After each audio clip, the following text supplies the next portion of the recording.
Big Bob. And I'm Ann. What's up?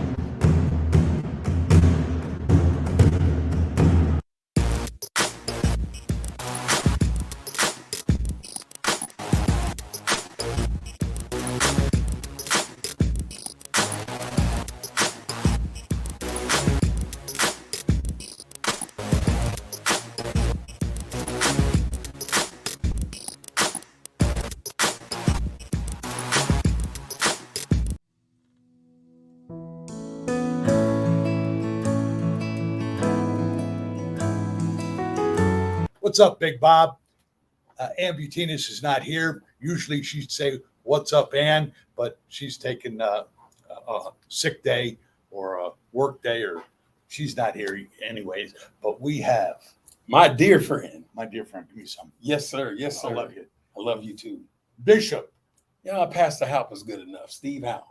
I like Bishop. You do? Yes, Okay. because it's like a doctor is no longer a mister. A colonel is no longer a major. You got promoted. Yeah. You got promoted, and it's not like somebody gave you the promotion. It's something that you dedicated your whole life to, Certainly. and this was part of the rewards.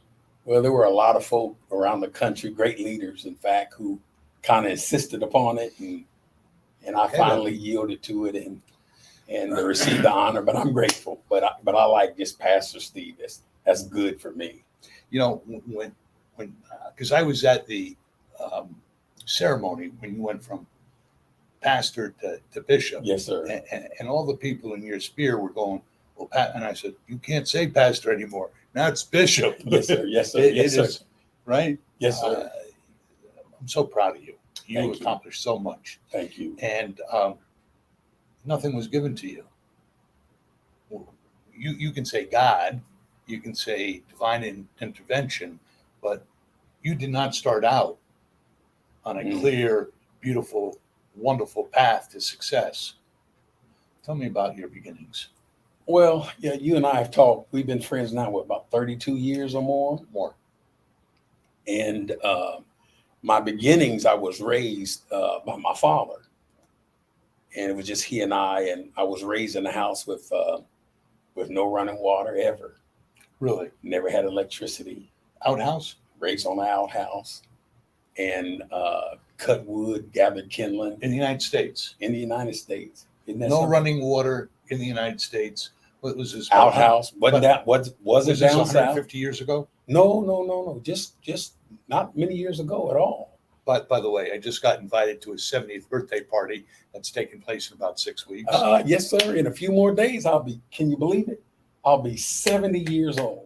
And I'm so excited about it. As I just shared with you. You look like you're still in your 50s. God's good, man. Yeah. I was sharing with you before we actually went on that I had a dear friend who was an attorney in Indianapolis. Brilliant guy when we were in school. And he went to sleep the other day and didn't wake up. So we celebrated his life on Friday. You know, when it's my time, I like to go to sleep and not wake up. I don't want to go through that pain of 6 months to live and have all this time, agita and stress of saying goodbye. I like to have maybe a week or so to say goodbyes, but going to sleep and not waking up is not a bad way of going. Well, you know, that's wonderful. The amazing thing is we don't get to choose. No, we don't. Yeah. Okay, so we're back to my life. Yeah. You know, I was a pretty decent athlete, they said. Oh, wait, And- how decent is pretty decent? You know, I got a few awards. Well, okay. What kind of awards you get? At any rate, I came in. What sports did you play? I played football and basketball. I loved football because you could hit people and not get in trouble. But I got more accolades in basketball. And being raised in that kind of environment, I had a lot of time. I used to shoot a little ball in a bushel basket. Probably most of your viewing audience don't know what a bushel basket is. But the ball didn't bounce, but I got pretty good at putting a little ball in a little circle. And it did quite well, you know, on the basketball court. I know you don't brag about yourself. How good were you? It was the last game of the season. A guy named Jeff Keener, I think he's in Kentucky now, but he and I were battling for the championship, scoring championship. Right. and I had What, for the league? for the whole league, yeah, for the whole city, everything. The whole city. And he had one of his best games, and I had one of my worst games. That's because you weren't checking them. I don't know what it was, but it just didn't work out. Anyway, I came in second place, got a lot of honors for that. And then time went on, as I said, being raised by my father. I came home from school at 17 years old from basketball practice and found my father dead. 17. And you know what? Like somebody came and said, "Hey, Steve, my real name is Stevie. Your dad. We found you. I found it." And man, the things that went through my mind at that time. World. Yeah. Wow. I mean, and he was my world. And at 17, and so they were discussing in the city about putting me in a children's home, foster care. But I was too, independent because of the way I grew up. At any rate, a man took me in that you happened to meet when they did the elevation service, which was a pastor in Ohio, who just Springfield. Springfield. Bishop Pratt was his name. Right outside of Columbus. Yes, sir. Okay. And he just took a liking to me. Just thought, understand why. Saw something was in me, brought me into his home, loved me like his son, and that eliminated me going to a foster thing, which wouldn't have worked for me anyway.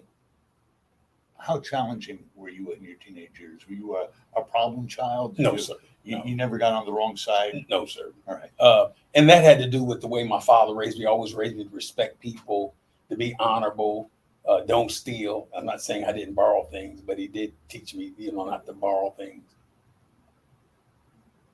Too much or not enough is made of child rearing. I don't think enough people realize that it's the single greatest chore a parent has in his whole life is taking care of that baby, past independence, past emancipation. Yes, sir. And being a parent. Yes, sir. Single greatest job. Yes, sir. Greatest reward, greatest obligation. Yes, sir. Is being a parent. In light of what you're saying, you're literally talking about being entrusted with another human being. Right. And their outcome, which you have a vital role in their outcome. And for the 17 years that I had my father, man, he instilled, good work ethics, honesty, integrity. Was he military? Yes, sir. Yes, sir. He was military, which goes to the point at 18 years old, we was talking about these guys that I went back home to see in Indianapolis. These guys went on to do really some great things in basketball, but they didn't know my plight, the things I was dealing with after practice. Right. So I wound up going into the military while they were going on to college. I went to Vietnam. First decent pair of shoes you probably ever had. Well, I can say this, it brought great comfort. I knew I was going to get 3 meals a day. It may not have been what I've ordered, but it took a load off my back of that side of life. It's easy to look back and say, well, yeah, I survived. I thrived, but it wasn't easy. I don't think life is easy. No. I don't think it was designed to be easy. No. I think life was and is designed to make us something to fulfill our God-given calling and purpose.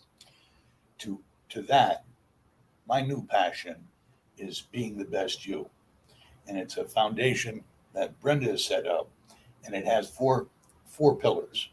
It has a pillar of health and wellness, financial survival to success, a pillar of service, and a pillar of,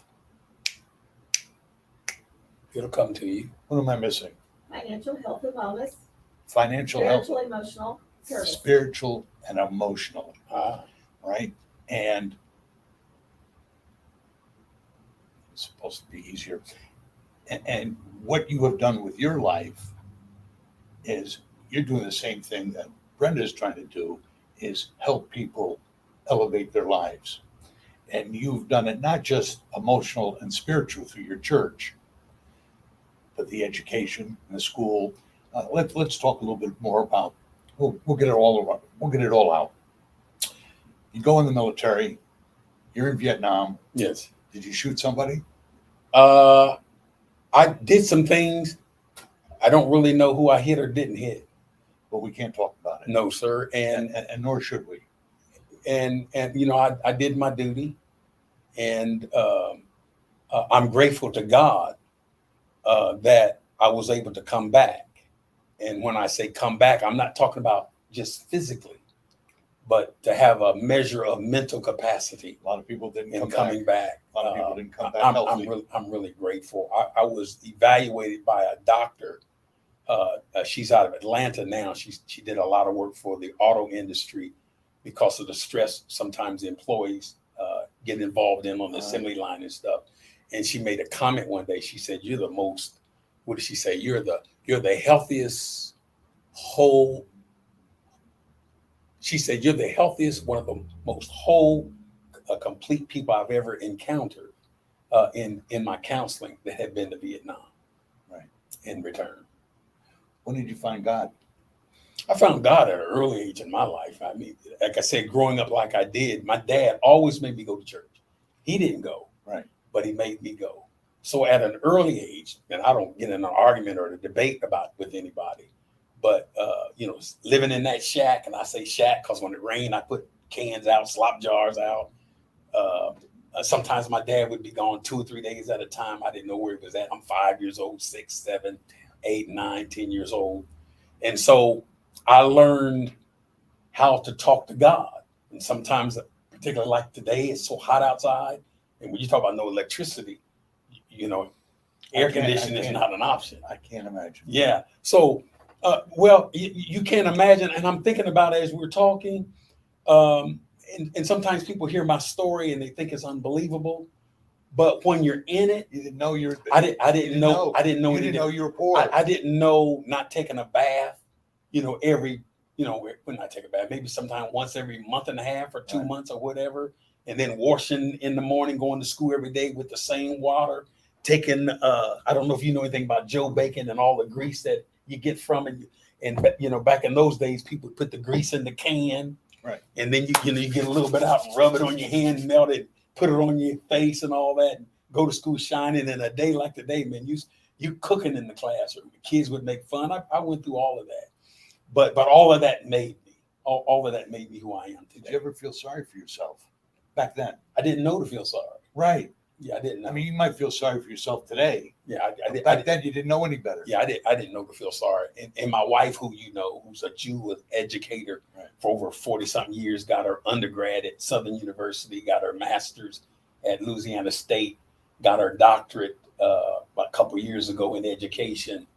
And she said something to me one day because she taught kids like me. Right. And she said, you were neglected. Now, if anybody else would have said that to me, slapped them. Oh, we'd had real trouble. Right. It'd have been trouble in the city. She loved you and telling you. She spoke to me from a teacher's perspective, looking at a child's journey. In spite of the neglect. Yes, sir. And it wasn't that your father neglected you. It's society neglected you. Well, I don't know if she put society in the equation. I think she meant more specifically that I was neglected by my father.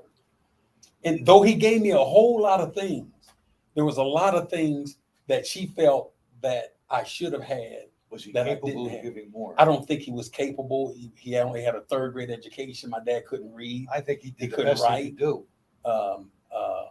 But he could build it. He was a bricklayer, a Right. cement finisher from North Carolina. And then another thing, he smoked and he drank a lot and other things. And by the time I came along, because my daddy was an older man compared to my mother, his health had failed and was failing. And so when I came along, what he had before I came, all of that evaporated. One time I'm sure people have said that the house that I lived in was once upon a time a nice house. But when I came along, I mean, you follow me? I mean, the roof was leaking, no electricity, no running water, the whole gamut. And, I cut wood every day. I can't tell you how many holes got in my foot stepping on the pile of wood and nails going through my feet, and I'm hollering, and my dad would come out to the wood pile and put his foot on the 2x4 and take my feet and pull my feet off of the nail, take me in the shack, and put fire up under my foot. And some of you old folks may know what that remedy is. Put fire under my feet, take some old Joe bacon and with a rag and wrap it around. And that's what I did. You didn't go to the hospital. You know, when I got the mumps, my daddy gave me sardines and put the sardine juice on my jaw. And when I had something on my head, you know, what do you call it, like a rash or something, my dad would take your urine. And I just can't relate. that's how I live. I just can't relate. That's how I live. I mean, it's almost out of a movie that you want to cry about. That's how I live. That was my journey. You got out of the military. Yes. What do you do? First of all, when I was in the military, I played ball. You know, it was wondering, what in the world are you doing in the military? So I got a number of offers when I was in the military to colleges and universities to play after I got out. And so I got out 3 months early, in fact. They gave me a 3-month early out to go play ball in college. I got out, went to college, but I didn't play ball because I needed to make a living. Right. And so I was 21 years old when I got out. And I bought my first house at 21. No. Now, that was one of the benefits of being raised with my father, even though it was a shack. Did it have running water? Oh my goodness, I wouldn't have bought it. It had electricity. I wouldn't have bought it. But the reason I bought the house was because, as bad as some people may say my situation was, I didn't know anything about renting. Right. It was a shack, but we owned it. Right. And so that ownership, you know, got into my psyche. And so when I got out of the military, I never thought of apartment or anything like that, but buying a house. When I speak to young kids, I talk to them about nature, nurture, luck, and choices. And with the choices, and that's the only thing you have control over. You don't have control over nature, you don't have control over nurturing, you don't have any control over luck, a little bit, right place, wrong time, but you have control over choices. And with choices come the consequences. Certainly. You made all the right choices. And you reap the reward of not making any bad choices. And that is part of your blessing. Part of your blessing, my friend, is God graced you for not making bad decisions. And that is one of the reasons you have always been on the path of success. Okay, you own a house. What are you doing for income? My profession in the military, I was in aviation, so I was around aircraft. So it was always easy for me to get a job. Always had a good job. Right. Always made good money. And then I was using my GI Bill to go to school, the whole gamut. What So did you study? business. In fact, I got a degree in business management. Yeah. Are you managing a business today? I think to some degree, ministry is business. And if it's not, it doesn't Yeah. survive. I'm telling you, if you don't do good business. Right. Yeah. No, seriously, the churches that don't survive is because it's not run as a business. Right. Right. As a matter of fact, to your point, I think today you almost have to be as good or better a business person as you are a preacher, because no matter how good you can preach or teach, if you don't know how to do business when you come out of the pulpit, Right. it can sink You got to everything. live within your means. Yes, sir. The whole gamut. You got to make sure that there's enough left over for Yes, this, sir. this, You got a this. plan. You got a budget. Right. As a matter of fact, because you're the same person, pretty much you run the church the same way you run your house. So however you take care of responsibilities in your house, Right. usually that's the same way you're going to take on responsibility in the church. It's just a bigger house with bigger expenses, but the way you approach it and how you deal with it is pretty much the same. So you're in your mid-20s, you start having kids. I didn't have my first child, my son, my oldest son, who you met, who I named after myself, when I was 28. I was 28 when I had my first child. All right, so you weren't a young parent. How many boys you got? I got 5 sons, 5 sons. 5 sons and 1 daughter. Well, you must have done And something all of them are military guys. 3 of them, Stephen, Justin, and Darrell, they went to Iraq and Afghanistan. Thank you for their service. Benjamin, he did all this time mostly in Germany. And then my youngest son, who works for me now, he did majority of his time in Korea. He stayed in longer than everybody else too. By the way, I'm engaged to a Korean gal. Oh, is that right? Yeah, we'll bring you some kimchi. Hopefully from South Korea. We'll bring you some kimchi. Ask him. No offense taken. No offense. Ask him if you want some homemade Or kimchi. given. Ask him if you want some homemade kimchi. Okay, I'll let you ask. All right. What about your daughter? She lives in Dallas. My wife and I, as you know, we raised all of them. All my children. I got them all. I raised all my children. Well, that's because your father did. And that's why I fought for Right, all of them. right. And the Lord opened the door for me to get them at a young age. We raised them. They all finished high school. They all finished college. And the youngest son I just mentioned, that was the reason why he stayed in the military so long. He wanted to finish college before he got out. And he majored in human relations. So he's running all of that in the ministry now. Right. And boy, it's taking a load off of my shoulders. Well, delegation. Yes, sir. Yeah, Yes, you sir. had to let go. Yes, sir. Yes, sir. Was it easy for you to let go? I would have to say no, because to some degree, I still have my hands on, Nobody on a can few do it things. as well as you do it. So your church started out small. How small? Started out with just me and my children, Really? and I taught in my in the apartment that I stayed in when I first came to Kansas City. Just before you and I met, I didn't know a soul. When I came to Kansas City, I didn't know anybody.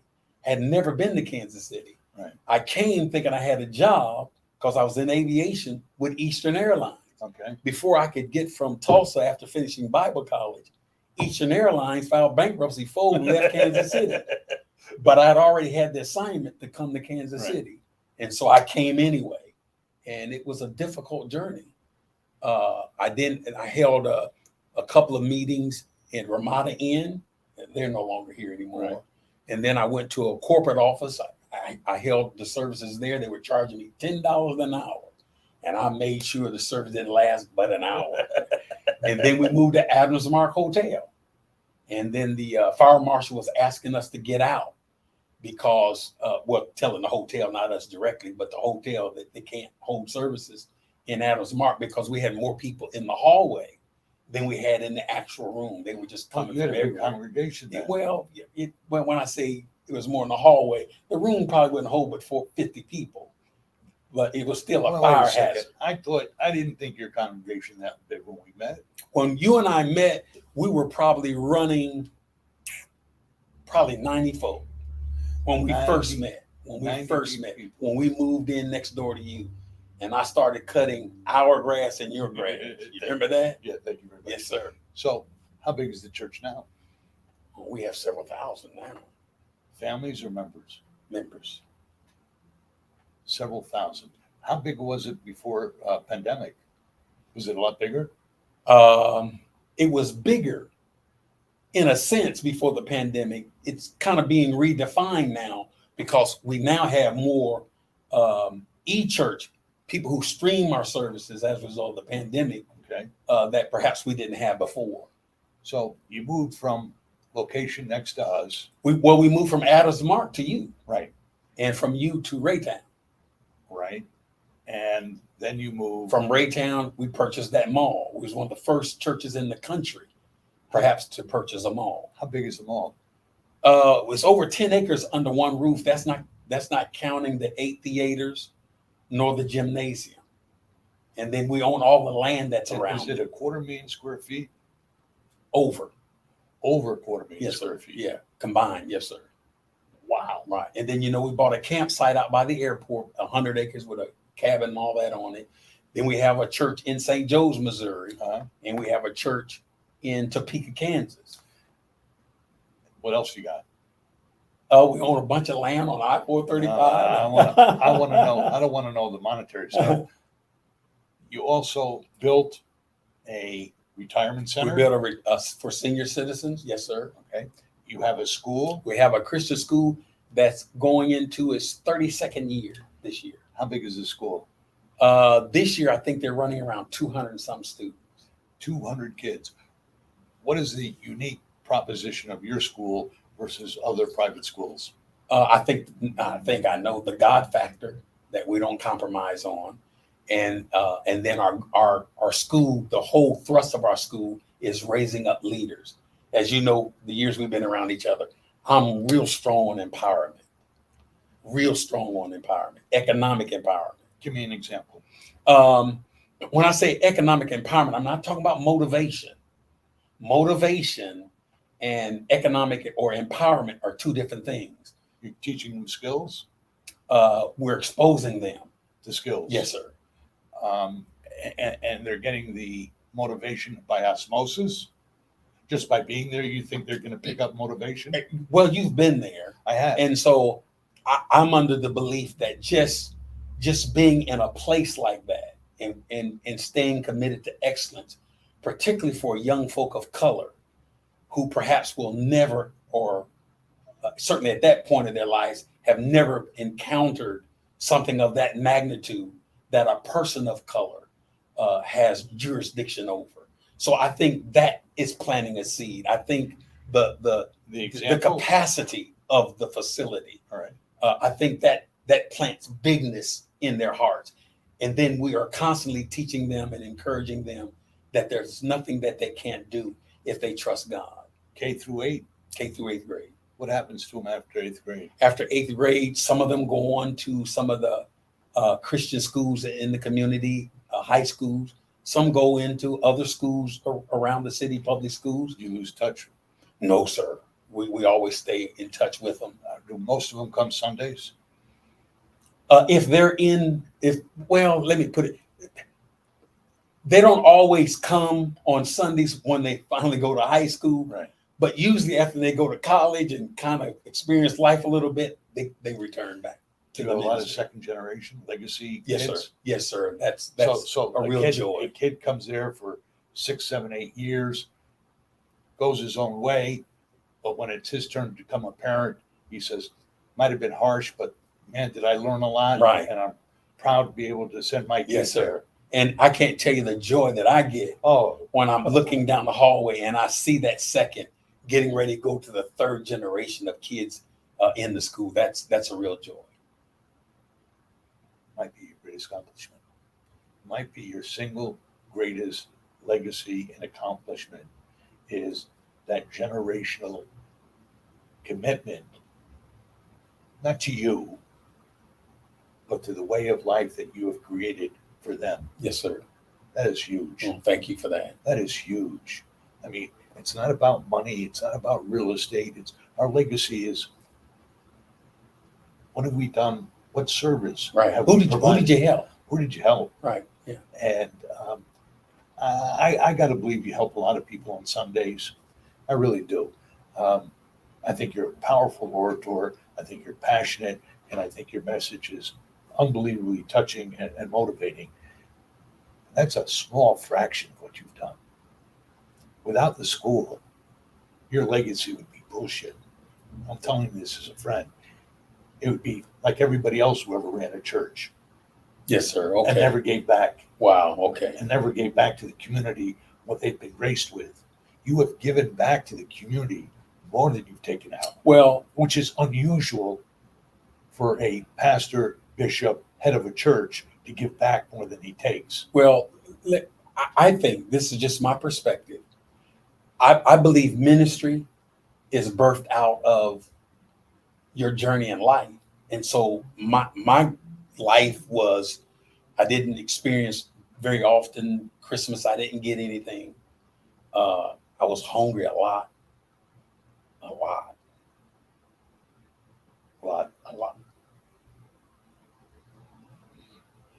And if it hadn't have been for some of the older people in the community that would give me food or whatever, man, I'm not sitting next to you today. So when God blessed me to do what I'm doing, I made a promise that I would never forget where I came from. And I would always try to reach back and help. So the school is for anybody who want to come, but I would be lying and not truthful if there is a soft spot when I see a kid who was somewhat like myself that would not be able to capitalize on the kind of education that we offer without partners, without people helping as well as we give. And then the senior citizen facility that you talked about, we feed people. Last Saturday, we fed 500 and something families. I'm not talking about individual, 500 something families. Steve, I have a problem with organized religion because for me, organized religion is usually led by ego and greed. You are the exception that renews my faith in humans, God, and the whole relationship we have with God to give back, to serve our community, and give more than we take. You are living God's word. Not many people can say that. You drive a nice car, sure. You live in a nice home, yeah. You take vacations, yeah. But you take care of other people first. And after they're taken care of. Well, Hold on for a second. You got 200 kids. How many of them pay to go to your school? none of them paid what they actually need to pay to cover everything. So, And it's never, what they give in tuition has never covered the expense of the school for 30 something years. so the school has always been a negative cash flow. Always. We haven't earned a penny in 30 something years. Out of the 200, are there 5 kids who don't pay anything? We try not to have it where no family don't pay anything. Yeah, because if you don't, They lose. right, We've done it has that. no value. Yeah, we've done It has that. no value if it's free. And it's amazing some of the things the parents will say when they don't pay anything. It's Right. like the switch doesn't come on. So everybody does something. Certainly I do certain things that are never spoken. And there's others who do things that are never spoken. But we would probably, if we were to charge what we need to charge, we would probably lose 80-90% of our student population. Right. So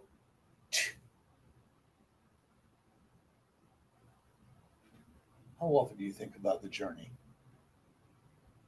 Or are you most focused on yesterday, today, tomorrow, or 5 years ago, 5 years from now, or 30 years ago, 40 years ago, 50 years, 60 years ago, where you've come today, and what are you going to do for the final 20, 25 years of your journey?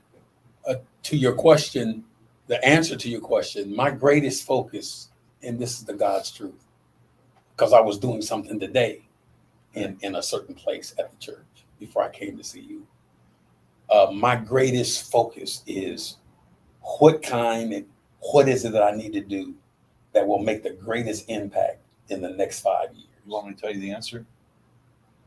I'm open. Make sure whoever follows you has your same driving core values. Make sure your son, whoever preaches behind you, doesn't lose the focus of service. And let me ask you this question, since you put that on the table.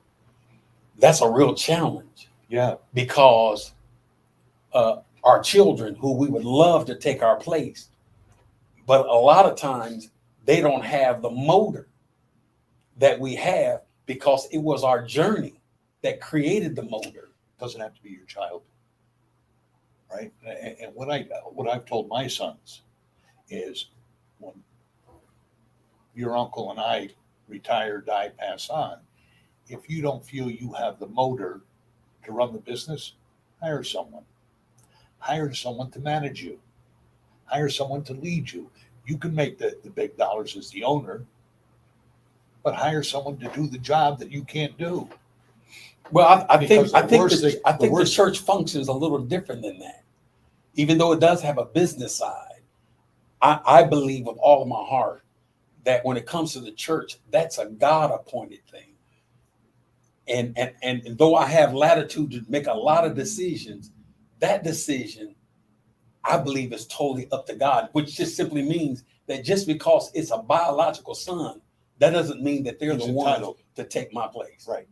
Yes, sir. Yeah, but he might be entitled to run the business side. right? One of your sons might be entitled to run the school or Yes, sir. run the business and pay all the bills and bring it in and make sure those 500 families get fed. Yes, sir. But he might not be the powerful orator Exactly. with a passion Exactly. to lead the congregation. Because leading the congregation, believe it or not, is only a Small part. portion. Really is. It's the most visible. An outsider might think it's the most important. That's why they think it's easy. Right. But it's not. No. Being an orator and being passionate and having people, when you pass the plate, fill it up is an important part of your business. But having the head of the church go around to the community to do the fundraising to keep that school alive, to keep that retirement center going, that's a more important part of keeping the church open than just having the orator I agree. preaching the word. I agree. Right? I So agree. your greatest challenge is to figure out if it's 1, 2, or 3 people to replace you and make sure your church is in the right hands when you no longer can do it. Yes, sir. Yes, sir. I believe. And I like to see it go into their hands, whoever those 1, 2, or 3 people is, Before. while I still can do Absolutely. it, so I can monitor it. But here's the rub. At Big Bob's, I no longer have a job. I no longer have a responsibility. I have a voice, I have a vote, but I no longer carry the water. I've delegated and trained my 2 sons and my brother and some other management people to do all the heavy lifting. And I'm a spectator watching. I'm just a year or 2 older than you, but I hope to watch them for 10 or 15, 20 years Or more. where I don't have to do the lifting. I can just do the whispering and say, you could have done this different. Consider this next time, right? And not have to be front line. Now you got too much juice to retire. I get that. I gotta believe there is nobody in this country that you would entrust your congregation to, because your message is so pure and so passionate and so powerful. But you can't wait until you're crippled emotionally, physically, Right.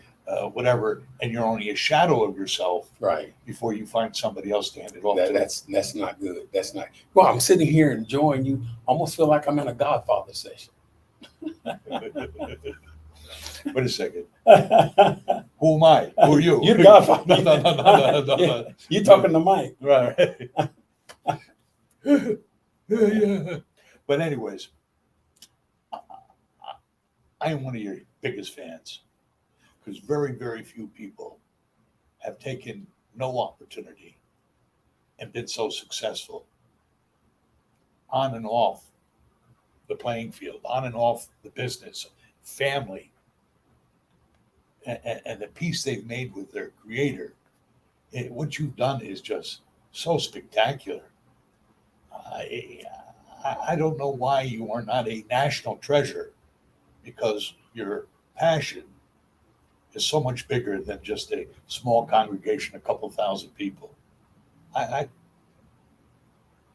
think it's amazing what you've done. Thank you so much. Thank you. And I was going to say earlier, when you talk about the things that I've been blessed by God to do, I want to thank you. I know we're on your podcast, but I just want everybody to know that our journey together, when I came to you, I mean, you could have easily said no when I came to you about Why? you don't necessarily have to be a why. You didn't have to give a reason to no or yes. But I came to you, shared my heart, what I was trying to do, was endeavoring to do, and wanted to release out your space. I mean, you didn't have to do that. As a matter of fact, I don't know if you heard, but in certain circles, it was quite a big deal that you, being a Jewish man, had leased the facility on the other end of your business to a church. Do you know I've been on the board of directors of an inner city church? Oh, you were? I was. First of all, I never see color. But No, it wasn't about no. color. What is your superpower? I trust God. God is my everything. You already know that. My superpower is being able to look at people and instantly know if they're good people or bad people. And I've made mistakes. I've made some big mistakes, but I trust my gift of judging good quality people above all other things. And when we first met, Oh man, I saw a pure force of nature. yeah, it was like a knitting of the hearts. It was a chemistry. I call it divine. It was. I call it a God factor. I was moved, as I am moved every time I Right. meet your And presence. we've been that way for 30 some years. And it is, maybe it's a blessing that I'm not with you more often. Because if I was with you more often, I might not walk away every time feeling what I feel right now. Um, I'm drawn to you, Likewise. as I am sure most of your congregants are joined, are, but you've never preached to me. Wow. You just shared your heart with me. Um, and you are about as quality through and through as any man I've ever met. And I love you, brother. And I can't tell you enough. Love you much. Yeah, Well, friends for life. we just kissed each other on television, man. No, no tongue. And we've been doing it for 30 some years. Yeah. No French kiss. No tongue. What's going to happen next couple of years? I'm working diligently right now, transitioning. When I say transitioning, I just had a meeting after I came out of a personal meeting with God, and I met with a couple who graduated from the same Bible college that I went to, and shares my heart to see where they were, because I'm not leaving, but I'm going to another room. And I'm wanting to make sure that the rooms that I was in and are in today, that those rooms still will function correctly when I walk out of them. Right. And so I want to do more international. I'm always been called, particularly to go to Africa. And I've only gone couple of times. And then when COVID hit, everything got canceled. Right. So I'm on the docket now. I want to talk to leaders. I went to Haiti a few years ago, and I spoke to all the leaders. I went to one particular meeting. After they heard me at the meeting, the guy said he needs to talk to the leaders of our nation. So they set up, I don't know how they did it, and we went to a park, and I had the privilege of talking to the leaders of the nation. One particular gentleman ran for president of the nation. He didn't win.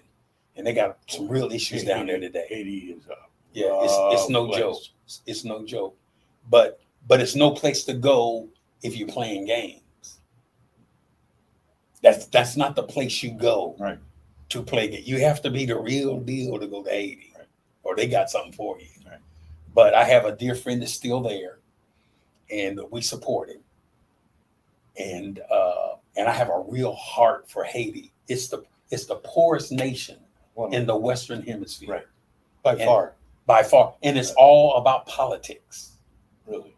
Yeah. And greed Ego. go together. Power. And so I've dedicated myself to some measure to be available for whatever certain leaders there are needing from me to try to make a difference in that country. And as you stated, Haiti is a lot to be desired today. A lot of corruption. How involved are you with local politics? Not much at all. I have people, in politics here that I talk with, leaders that I talk with privately. Do you seek them out? They seek me out for counsel For or counsel. for votes? For counsel. Do they want you to endorse them from the pulpit? I've had that. I don't operate that way. You're not for sale? Never been for sale. I'm never moved by money. Never been moved by money. Because if you move by money, somebody will always find your Absolutely. price. Right. And so I'm moved by what God has called me to do. You know what they call somebody who does something for money? A hireling? If you do it only for money, that's your only motivation, you're a prostitute. Ah, A prostitute is somebody who does it just for money. Yeah. I never want to be called a prostitute. I'm not doing it because I'm going to do it because it makes me feel good, because it gives me an opportunity to be successful, because I'm good at it, because it puts food on the table. I'm not going to do anything just for money. you said a key word. You said success. As a matter of fact, I brought my book.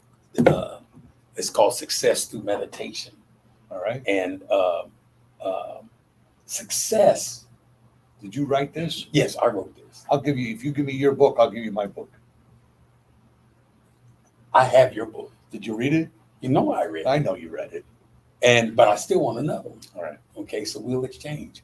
You mentioned the word success.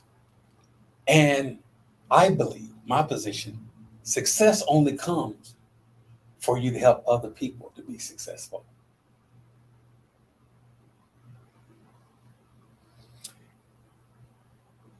Okay.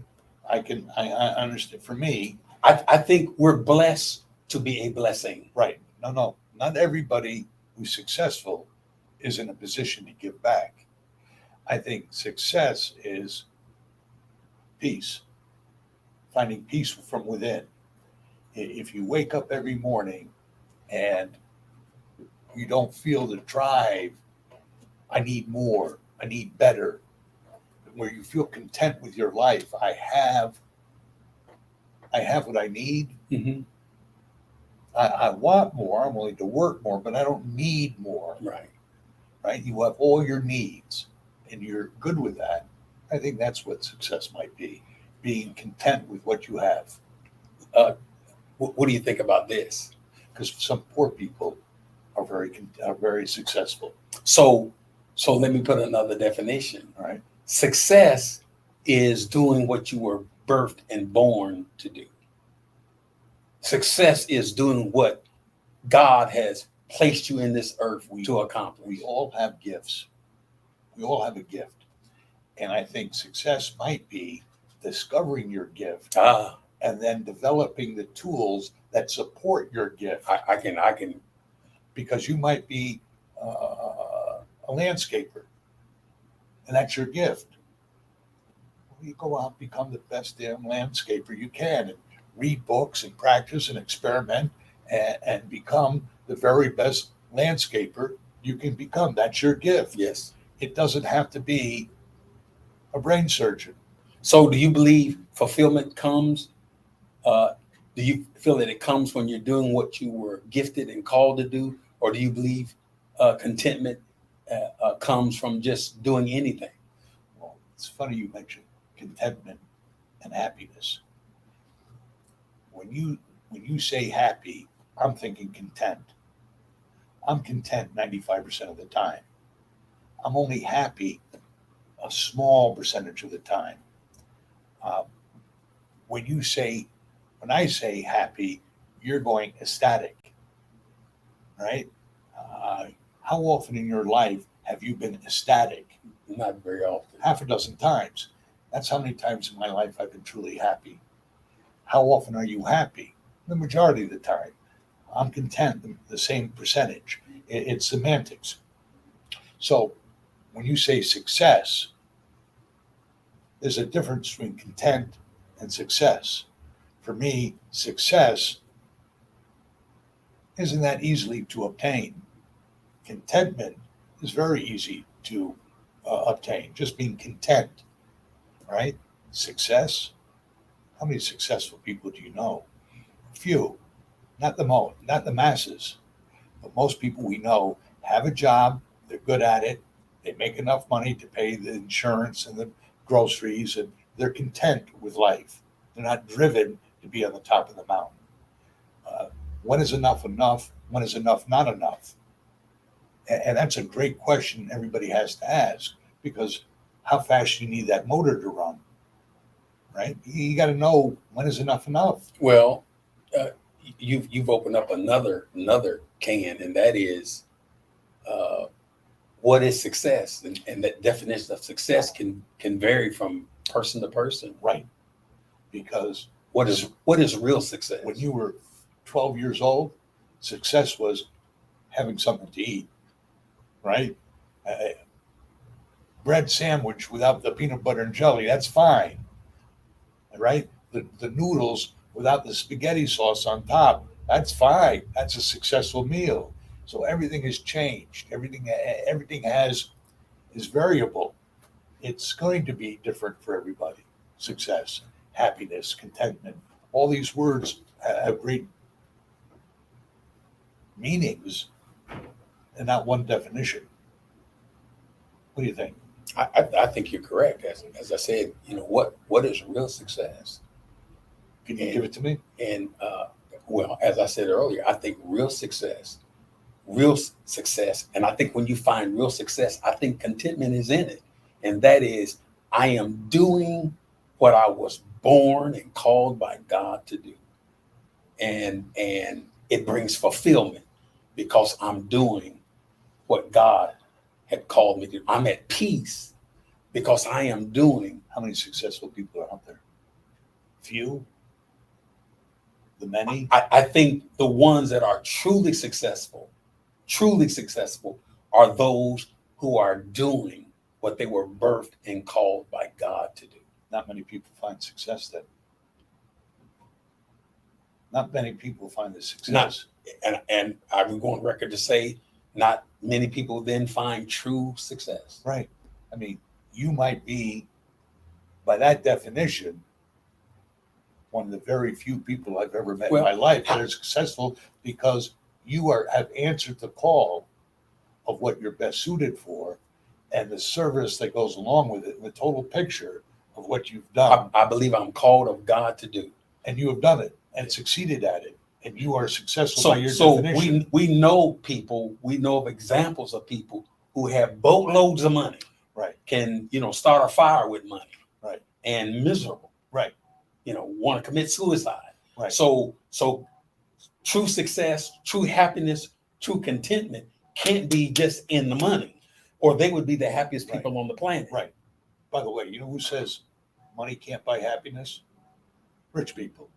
Wow. Right? They got money. They're not happy. They know money can't buy happiness. Yes, sir. Poor people think money buys happiness. Yes, sir. So they're miserable because they don't have the money, thinking if they got the money, they wouldn't be miserable. Money's not part of the equation. No. Money pays the bills. So that's why I'm adamant about, I believe true success and true contentment Finding equality. is finding that thing that's divine, that God has made a download into your being. You're gifted to do that. You're called to do that. You discovered that, and you're implementing that, and you're perfecting it. I think that's the key to life. You know something? You're so blessed. You want to know why you're blessed? One of the many reasons you're blessed.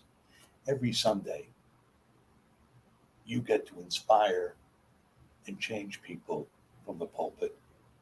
You get to help people find a purpose and find a easier path.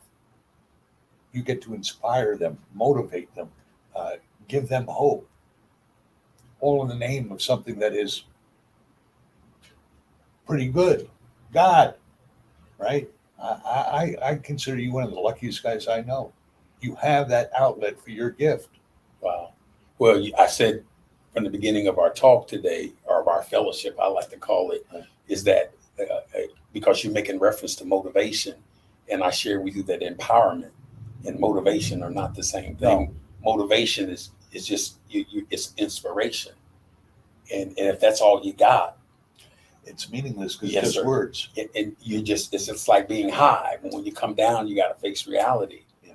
But empowerment gives you the ability to implement, to make changes, to make a difference. So I'm going to give you a sports story. Marty Schottenheimer was the coach for the Chiefs for years here in town. And I believe that he was the most fiery motivator, pregame, halftime speech. He was spectacular because he's a former player. He was a great orator. But you know what? After 6 years of hearing that his halftime speech and his pregame speech, a lot of those players are going to go, I've heard that before. I've heard that before. I've heard that 4 times before. And it doesn't reach him anymore. And that's why it was time for Schottenheimer to move on. And the difference between what he's done and Coach Reed does Coach Reed, is Reed's not trying to fire you up. He's not trying to push all your, he's just being him. And he's just, this is who I am.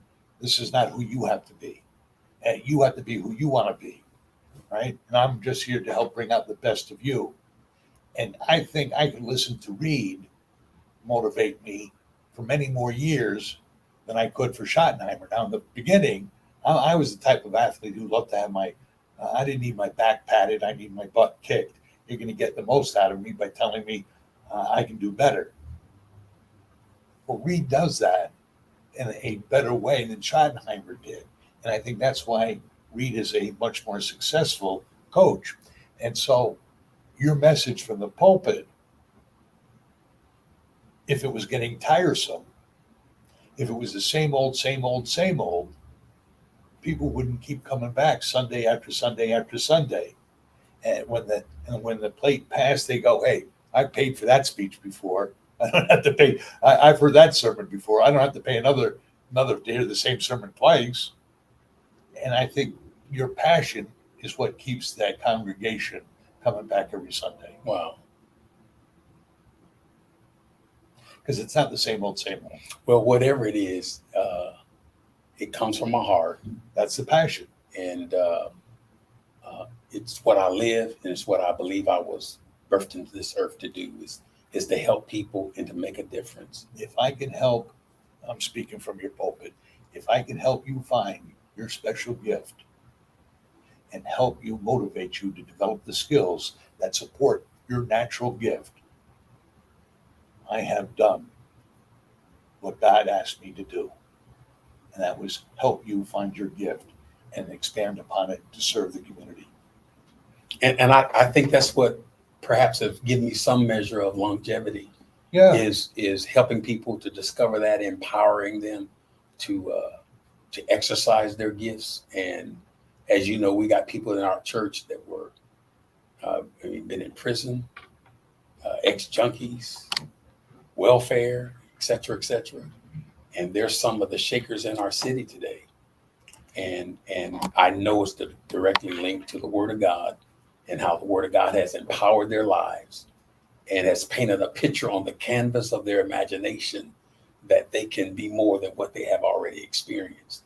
And it's changed their lives. And I'm grateful to God for that.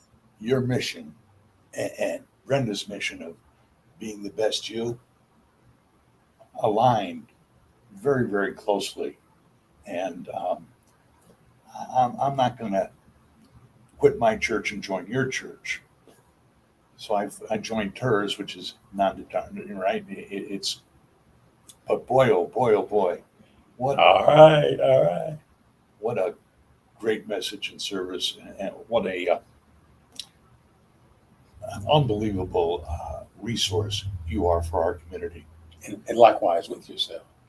I'm blessed. I'm blessed. And I mean this. Bishop Steve. I'm blessed to have you in my life.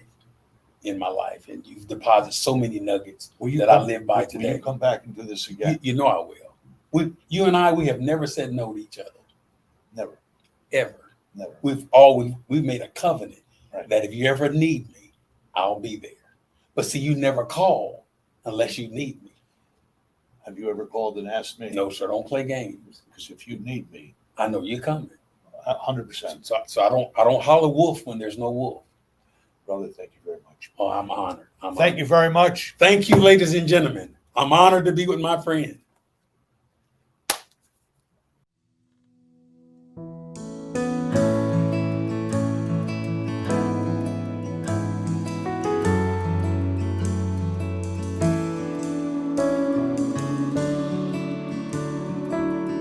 Big Bob. My man. What's up?